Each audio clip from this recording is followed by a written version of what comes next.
Sen zannedersen kurbanım yerim bu kardeş. Ay bağırı salam yetiyor satsa. Ay bağırı Təbrizdən salam yetiyor. Yaşasın.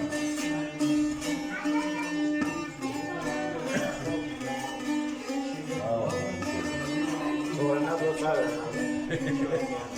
Orada bir sen zarflar, bu aileden ben iyi attım. Sen bu cenazın dersi verir. Ülkeden daha verirdim bunu hep öyle.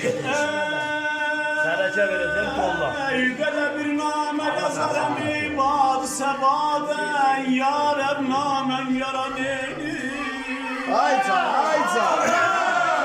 Ölmeyesin.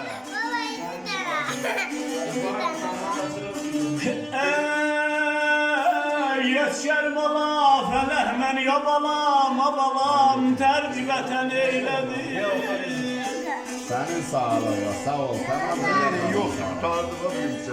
Neden azlı yere yehval mi soruşar mala yağlagan diye kaş gözüne yağlagandı. Gecede dert bilen yanına göre kim ağlagan ceylanı. Sağ ol. Kurbanım kardeşim. Neyse. Bir name yazaram badı sebaden Ya Rab namem yara yetişer mola Fələhməni tərcüvətən eylədir Nazlı yar əhvalımı soruşar mola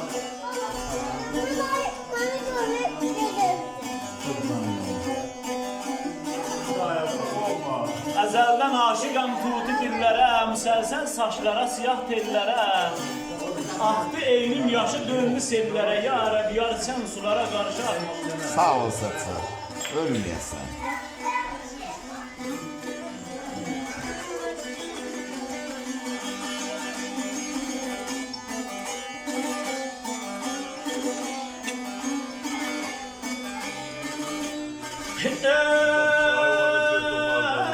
Ey belə yok zülcülləri, ey belə dərmiyən dilgəm Dərb günhan yerdə sərmiyən dilgəm Abalam rövrə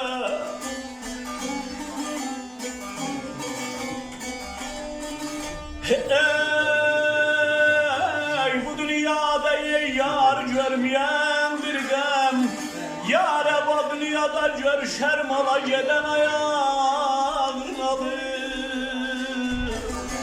Allah sağ ol.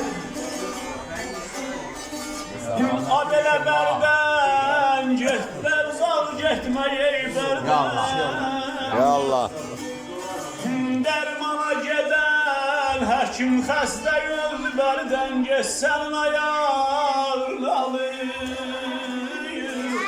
Sağ ol. Sağ ol.